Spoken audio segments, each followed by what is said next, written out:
এক কঠিন বাস্তবতার বিশ্লেষণ। বাংলাদেশে প্রতি বছর হাজার হাজার মেধাবী শিক্ষার্থী কঠিন প্রতিযোগিতার মাধ্যমে মেডিকেল কলেজে ভর্তি হয়। পরিবার, সমাজ সবাই তাদের নিয়ে গর্ব করে, কারণ তারা ভবিষ্যতের ডাক্তার, মানুষের জীবন রক্ষার দায়িত্ব যাদের কাঁধে। কিন্তু বাস্তবতার এক অন্ধকার দিক আমাদের চোখে আঙুল দিয়ে দেখিয়ে দিচ্ছে, সবাই সেই দায়িত্ব ঠিকভাবে পালন করছে না। বরং অনেক ক্ষেত্রে দেখা যাচ্ছে চিকিৎসা পেশার কিছু মানুষ নিজেদের স্বার্থকে মানুষের জীবনের উপরে স্থান দিচ্ছে। প্রথমত, প্রেসক্রিপশন নিয়ে অভিযোগ। অনেক রোগী অভিযোগ করেন যে ডাক্তাররা প্রয়োজনের তুলনায় বেশি ওষুধ লিখে দেন এবং সেই ওষুধ নির্দিষ্ট কোম্পানির। এর পেছনে কাজ করে কমিশন ভিত্তিক সম্পর্ক। ওষুধ কোম্পানিগুলো ডাক্তারদের নানা সুবিধা দেয়, টাকা, উপহার, এমনকি বিদেশ ভ্রমণ পর্যন্ত। ফলে রোগী হয়ে যায় এক ধরনের ব্যবসার মাধ্যম। এতে রোগীর খরচ বেড়ে যায়, অথচ সব ওষুধই প্রয়োজনীয় নয়। দ্বিতীয়ত, অপ্রয়োজনীয় পরীক্ষা নিরীক্ষা।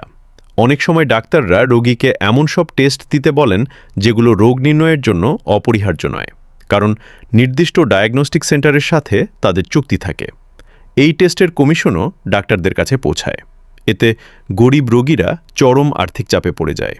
অনেকেই চিকিৎসা মাঝপথে ছেড়ে দিতে বাধ্য হয়। তৃতীয়ত, চিকিৎসার মান ও সময়।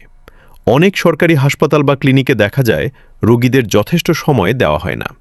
কয়েক মিনিটেই প্রেসক্রিপশন লিখে দেওয়া হয়। রোগীর সমস্যার গভীরে যাওয়ার চেষ্টা করা হয় না। অথচ একই ডাক্তার ব্যক্তিগত চেম্বারে রোগীকে বেশি সময় দেন, কারণ সেখানে ফি বেশি। এই বাস্তবতা আমাদের একটি কঠিন প্রশ্নের সামনে দাঁড় করায়। যারা দেশের সবচেয়ে মেধাবী, তারা কেন এই পথে যাচ্ছে? এর পেছনে কয়েকটি কারণ রয়েছে। ১. ব্যবস্থাগত দুর্নীতি। পুরো স্বাস্থ্য খাতের কিছু অংশে স্বচ্ছতার অভাব রয়েছে। নজরদারি দুর্বল হওয়ায় অনেকেই অনৈতিক কাজে জড়িয়ে পড়ে। ২. অর্থনৈতিক লোভ। উচ্চ আয়ের সুযোগ থাকায় অনেকেই দ্রুত বেশি টাকা উপার্জনের পথে হাঁটে। ৩. নৈতিক শিক্ষার অভাব। শুধু একাডেমিক মেধা থাকলেই ভালো ডাক্তার হওয়া যায় না, দরকার মানবিকতা, নৈতিকতা ও দায়িত্ববোধ। ৪. চাপ ও প্রতিযোগিতা। দীর্ঘ সময় পড়াশোনা, ক্যারিয়ার গড়ার চাপ, এসবের মাঝে অনেকেই মানবিক দিকটি হারিয়ে ফেলে। তবে এটাও সত্য, সব ডাক্তার এমন নয়। এখনও অনেক সৎ, মানবিক ও দায়িত্বশীল ডাক্তার আছেন, যারা দিনরাত পরিশ্রম করে মানুষের সেবা দিয়ে যাচ্ছেন। তাদের কারণেই মানুষের আস্থা পুরোপুরি ভেঙে পড়েনি। সমাধানের পথ কি? স্বাস্থ্য খাতে কঠোর নজরদারি ও জবাবদিহিতা নিশ্চিত করতে হবে।